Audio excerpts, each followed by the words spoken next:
আজকে আমরা একটি আরডুইনো দিয়ে অসিলোস্কোপ তৈরি করব।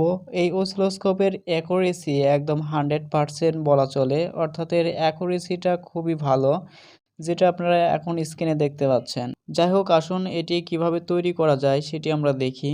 ভিডিওটি শুরু করার সাথে সাথে আপনাদের একটি কথা বলি, আমার এই চ্যানেলটি যদি কোনো ফানি চ্যানেল হতো বা গান বাজনা আড্ডা মহল হতো, তাহলে ঠিকই আমার চ্যানেলটি সাবস্ক্রাইব করতেন। এই চ্যানেলটি টেকনোলজি রিলেটেড হওয়ায় আপনারা অবশ্যই সাবস্ক্রাইব করছেন না। সো যাই হোক, চ্যানেলটি যদি সাবস্ক্রাইব করেন তাহলে খুশি হব, এবং নিত্য নতুন ভিডিও পাওয়ার জন্য কিন্তু অবশ্যই চ্যানেলটিকে সাবস্ক্রাইব করে রাখবেন।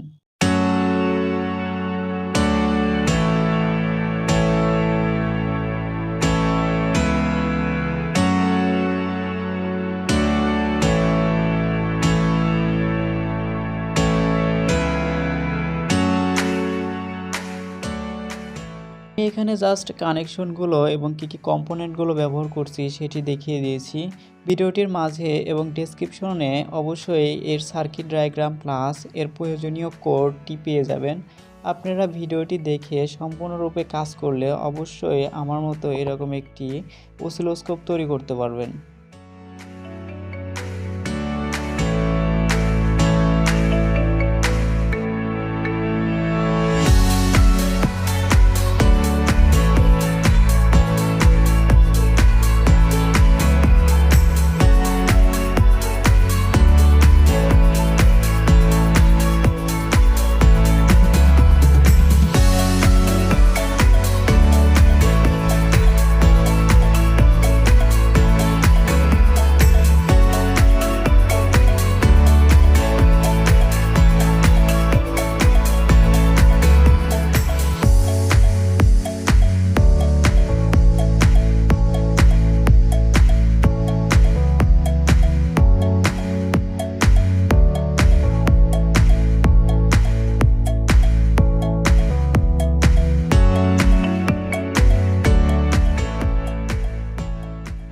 স্ক্রিনে যে সার্কিট ডায়াগ্রামটি দেখতে পাচ্ছেন, এই সার্কিট ডায়াগ্রাম অনুসারে আপনাদেরকে সংযোগ করতে হবে।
সকল কানেকশন সংযোগ করা শেষ হলে আমাদের একটি কোডের প্রয়োজন হবে।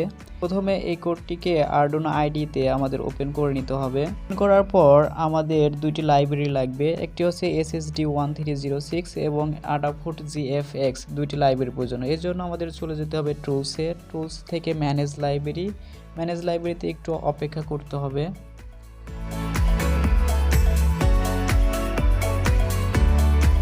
থেকে আমাদের সার্চ করতে হবে SSD1306। এই লাইব্রেরিটি আমাদের প্রথমে ইনস্টল করতে হবে। অবশ্যই মনে রাখবেন এর ভার্সনটি অবশ্যই 2.5.7 হতে হবে। দ্বিতীয় লাইব্রেরিটি হচ্ছে Adafruit GFX। এই লাইব্রেরিটির ভার্সন 1.11.5 হতে হবে। অবশ্যই ভার্সনের দিকে খেয়াল রাখবেন, কারণ সকল সময় সকল ভার্সনে এর Adafruit লাইব্রেরিগুলো কাজ নাও করতে পারে।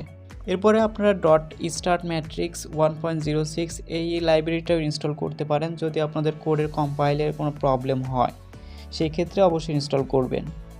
Adafruit লাইব্রেরি তিনটি ইনস্টল করার পর আমাদের চলে যেতে হবে টুলস থেকে আরডুইনো বোর্ড ম্যানেজার থেকে আরডুইনো ন্যানো সিলেক্ট করতে হবে এবং বুট লোডার হিসেবে আমার আরডুইনোটি ওল্ড বুট লোডারে সিলেক্ট করছি এবং পোর্ট যেটা পাবে আপনাদের সেটা সিলেক্ট করে জাস্ট আপনারা কোডটি আপলোড করে নেবেন, দেখবেন এক চান্সে কোডটি আপলোড হয়ে যাবে।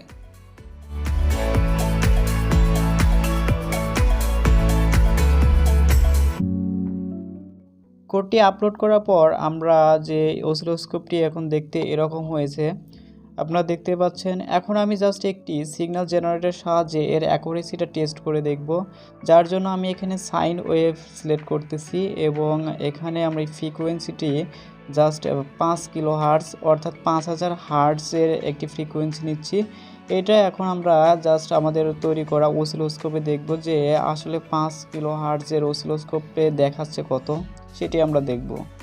দেখুন এখানে একটা সাইন ওয়েভের হাফ ওয়েভ দেখাচ্ছে, অর্থাৎ সাইন ওয়েভের হাফ উপরে এবং নিচে আসে আমরা জানি, সেই উপরটুকু আমরা দেখতে পাচ্ছি এবং নিচেরটুকু আমরা ফাংশনালের মাধ্যমে ক্লিক করে আমরা দেখতে পাবো।